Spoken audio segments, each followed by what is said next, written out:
Hey everyone, if you don't know who I am, I'm Surfputzel and responsible for today's video. Today's video is about a guy who calls himself Death to the Globe.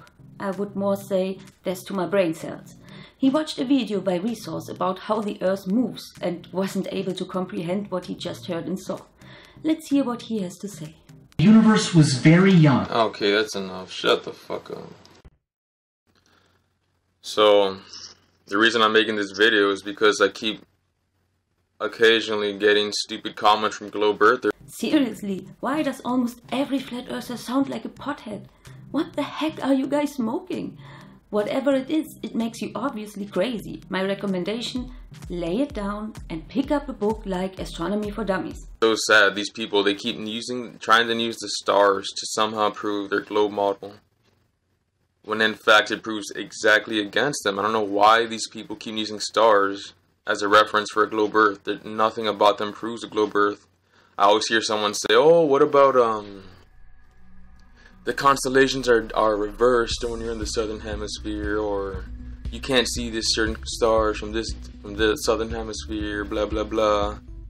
It's all bullshit. I mean, we can't see the northern pole star from the southern hemisphere and the southern pole star from the northern hemisphere, and even the fact that we have two pole stars and that the stars seem to rotate in different directions is a big proof. It's impossible on a flat Earth. But let's go on.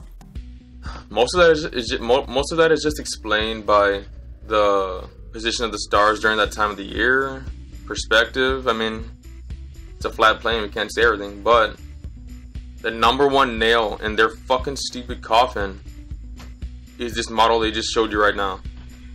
Supposedly, we're going through space, all these thousands of miles per hour, and these people believe in the Big Bang apparently, so this thing we must have been hurling through space from the beginning, and according to their model, that's millions or billions of years. And this guy just said we're traveling towards the star Vega at 44,000 miles per hour.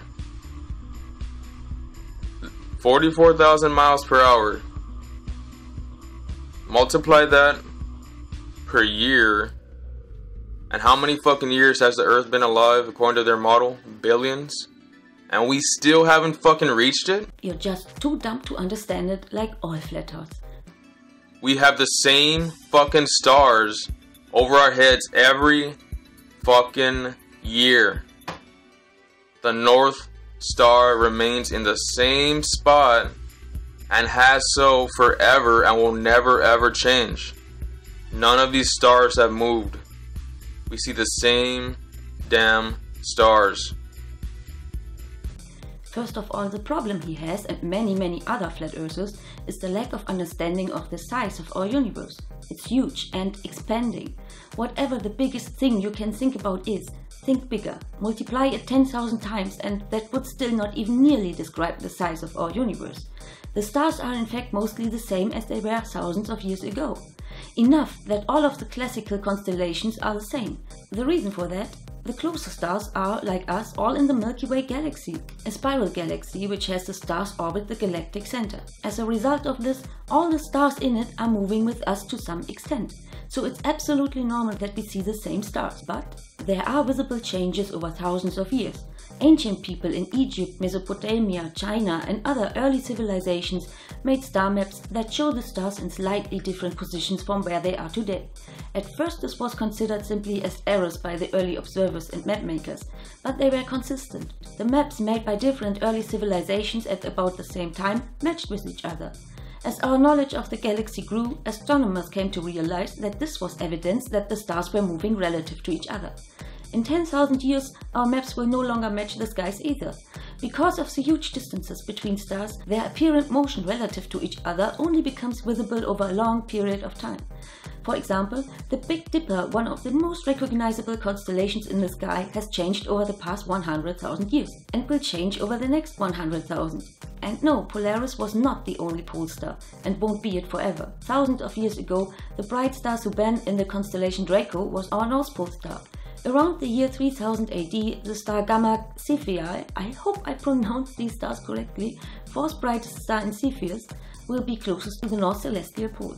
It will be our North Star until about the year 5200 AD, when Iota Cephei steps into the limelight. In 10,000 AD, the familiar star Deneb, the tail of Cygnus the Swan, will be the North Pole star. And then, in 27,000 AD, Polaris will take up the mantle again. But why do our pole stars change? Many compare this motion of the Earth, which is called precession or sometimes precession of the equinoxes, to that you sometimes see in a spinning top, which wobbles before it falls. That causes each pole to point at different parts of the sky during the 26,000 years it takes to make one complete wobble. By the way, one interesting fact about Polaris: your geographical latitude equals the height of Polaris above the horizon. So if you live, for example, in Berlin at 52 degrees north, Polaris will be 52 degrees above the northern horizon.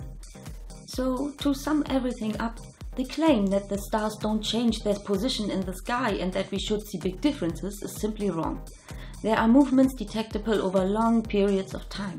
Astronomers can predict the position of the stars year after year because our motion is nothing compared to the distances involved. Everything works as we can predict it based on our observations. There is nothing that would be a problem for a spherical Earth, but tons of stuff that can't work on a flat Earth. And with that, I end today's video. Thanks for watching, bye bye and stay tuned.